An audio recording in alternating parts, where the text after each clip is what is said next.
Hello, so ayan, nandito na tayo sa bahay ni Rolando Biligerdo. Siya po'y umakyat sa isa sa live ni Sir Roel nung last 2 Friday at humingi ng assistant para doon sa dalawa niyang anak, sa bunso at doon sa pangalawa dahil yung anak niya, itong bunso niya ay merong skin asthma.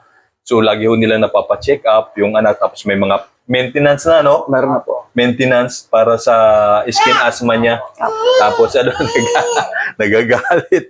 At yung isa naman, Meron po siyang sign ng autism. sign ng autism. Opo. So paano nyo nalaman na Meron po kasi akong pinsan na may autism ang anak. ah, Tapos yung way ng paglalakad ni Bryden, naka-tiptoe siya. Tapos yung mga paggagano ng kamay, tapos yung panggigigil, tapos wala siyang eye contact. Pag tinatawag mo siya sa pangalan niya, hindi siya nalingon. Yun po yung sign ng autism na ng pinsan ko sa akin.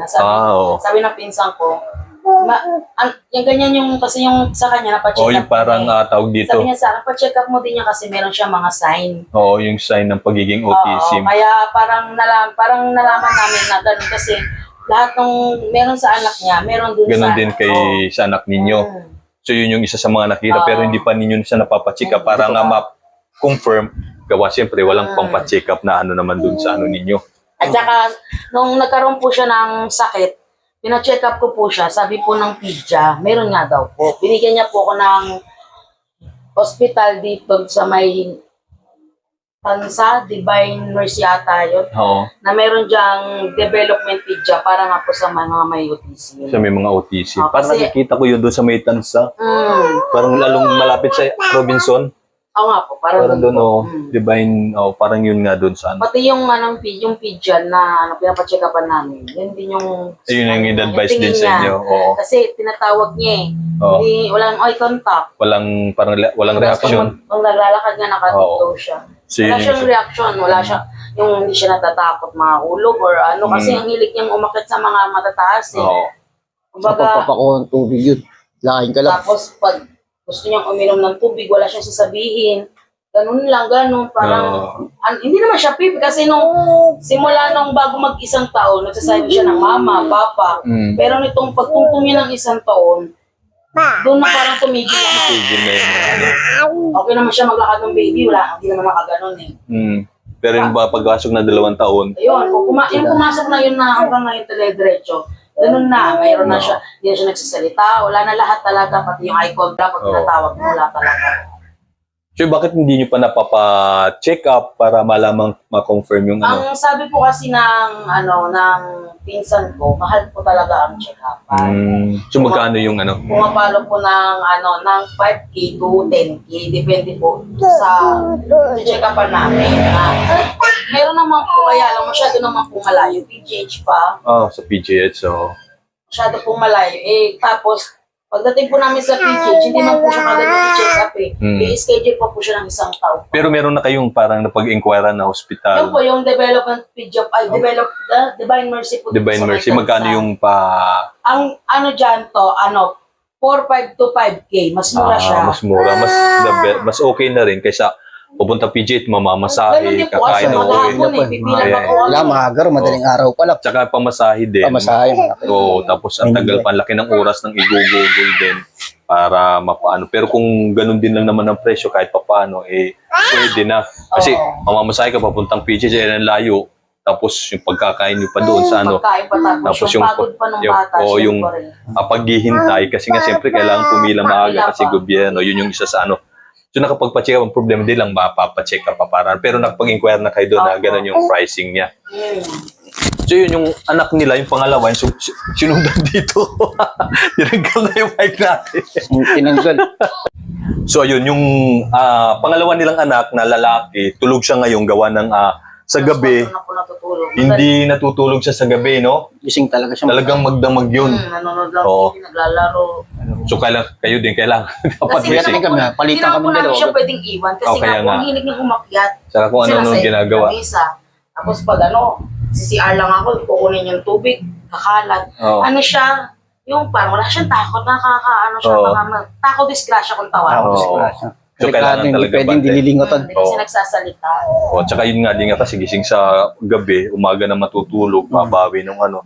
So yung gabi sa kanya, Umaga. araw sa kanya, ang umaga, gabi sa kanya. So ganun yung sitwasyon ng pangalawa nilang anak. At ito naman yung baby, yung 1 year old ay may skin asthma naman. So yung kahit paano napapacheck up nila at medyo mabigat din. Magkano nung gamot para sa skin Kasi asthma? yung sa cream niya, 400 plus yung cream niya 400, tapos yung pangpaligo po kasi Oo. is dextrose. NSS. Yung NSS, Oo. 100 plus po. So kailangan yun pag maliligo, may ganung ano. Opo, yun lang po. Dextrose lang po yung cream. Bawal po sa kanya lahat. Bawal po yung mansanilla, baby oil. Bawal po Oo. lahat. Dextrose lang. Kasi lalo siyang dumadami. Oo. Trigger po yung skin asthma niya. Buti nga ngayon wala no. Medyo mahal-mahal mo na siya. Oo nga. Yung baby siya, nakalbo po yun. O kaya nga 'di ba? O kaya nga 'di ba? May Yung ano. meron po kasi pa akong cream. Tinitipid lang po namin kasi. Oo. Mahirap pag mawalan ng gamot. No. So yun Walang po, gamot. Ano na siya? Hanggang Puro mukha. na. nag-ano na, rarasis na. Giban balat. So yun, Sir Ruel, ito po talaga sila, ay pamangkin ko po itong asawa ni Rolando Belgrino. Usually pumasok, lumapit po siya kay Ma'am Percy, official channel na kung pwede nga daw humingi ng assistant para sa dalawa nilang anak na may problema. So katulad ito, yung bunso yung skin asthma nga, so parang may maintenance na kailangan meron yung oil, ba yun? Oil? Cream. Cream, tapos yung pampaligo niya. Paligo niya, dextrose. Dextrose? Yung NSS. Yung nilalagay sa dito. Oo. Yung tubig talaga. Oo. So, yung kailangan yun, lagi yun yung dalawa na kailangan nitong bunso nila. Yung isa naman, yung may parang sign ng autism, ano. So, yun, hindi pa nga nila napapatsika para nga malaman talaga, makonfirm kung anong problema. Dahil, ano naman trabaho mo ngayon na nga pala? Wala po ako ngayon trabaho kasi kaano lang nung sa tindahan namin, nahinto kasi nakaraang linggo lang. So yun, yun nga yung isa sa ano, tsaga-tsaga. Dahil nga yung isa rin na pupunta rin dito sa pambili ng cream, saka dun sa pampaligo din ng baby. At hindi rin nila mapacheck pa yung pangalawa para nga ma-determine kung ano na nga yung problema. So yun, yun nga, si Ma'am, ito si Rolando Belgrino, lumapit kay Ma'am Percy at sinabi sa kanila, in-advise nga ni Ma'am Percy sa kanila na umakyat nga kay Sir Ruel at yun nga, in-approach na rin nga niya ako na lumapit na nga sa kay Ma'am Percy at sinabi na rin nga sa kanya na umakyat nga din doon at yun din yung advice ko din sa kanila na umakyat na muna kay Sir Ruel sa live niya para makilala din sila at malaman yung ngayong ano. So yun, ang pangalan nga pala, hindi ko na ang tawag ko namin dito, Putin. Putin na yung tawag namin. Pamangkin ko po siya na asawa naman nun ito. At ito nga, ang trabaho niya talaga sa waiter, no? Tsaka ano Karinderya. So yun, yun nga lang, nagsarado na yung pinapasukan niya, kaya medyo tsaga-tsaga. At the same time, yun nga, lagi nga kasi kailangan may maintenance din para dun sa baby nila. Bali, 3 na po yung anak nila. So yun, ngayon, kahit pa paano, tulong-tulong na lang kung ano yung tawag dito, mapapagkakitaan no, sa sideline para sa pangangailangan nila pang araw-araw. So yun, may binigay nga pala si sa braso. may binigay na si Sir Ruel na pambili ng gamot para sa anak ninyo kay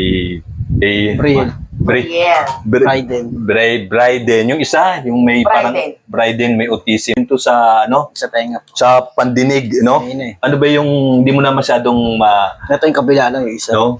Hindi mo na rin marinig yung ano. Kaya nung umakyat sa kay Sir Ruel, hindi niya masyadong maintindihan yung sinasabi ni Sir Ruel at hindi niya rin may paliwanag kasi hindi niya na marinig masyado yung sinasabi ni Sir Ruel gawa ng may problema na rin siya sa kanyang pandinig. So yun yung isa sa ano. Yun lang. At sa Friday, akyat kayo Putin sa live ni Sir Ruel uli para magpasalamat, para mag-update sa kanya. Tapos yun, yung bibili, pakita nyo pambili ng gamot para sa baby nyo sa asthma.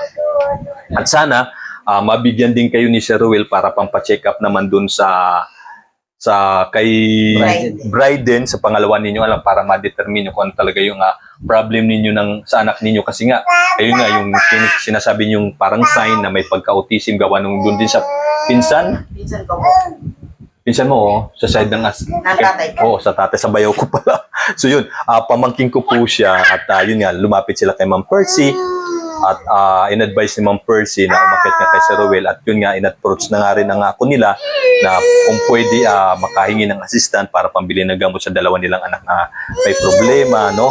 At sabi ko rin na umakyat na nga rin sila sa live at yun umakyat nga sila at yun nga sa kabutihang palad pinadala na sila ni Sir Ruel pambili ng gamot na kung po pwede para dun sa kanyang anak. So sana yun maano rin din sila para dun sa pampacheck up ni Bryden para malaman na nila kung ano yung problema ng bata. Kasi gising nga ho talaga sa magdamag, no? Gising magdamag, no? Gabi, tutulog yun, alas 6 na ng umaga, gawin sa Alas 6 na. 7. Oo, yun yung problema kasi, Nagsasalis oo. Kaya mahirap. Oh, bakit ito nagising din ng ano? Ano siya, maaga siya doon Oo, excuse Gising na siya ng umaga. Wala kang kailangan tulog ni Brian. Ito naman ang gising. Yun, oo. Hindi pwede silang Kaya, tabi. Kaya yun, nagwawala.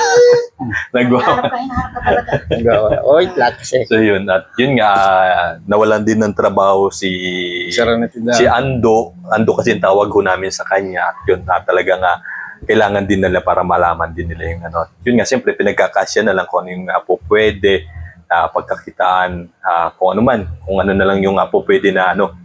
Basta, kung ano yung madidiskarte, diskarte na lang. So yun po yung po pwede. So yun, marami pong salamat kay Sir Ruel, maraming salamat kay Ma'am Percy, kay Ma'am Luz Lipat, kay Sir Jeroy at buong team. Maraming salamat po sa inyo. At siyempre, Ando Putin, maraming salamat sa tiwala na pinagkatiwalaan niyo kami na makapagbigay ng assistance si Sir Ruel, no? At yung buong team. So maraming salamat. Sa Friday, akyat kayo, pakita niyo yung nabili yung cream, tsaka yung gamot na ano.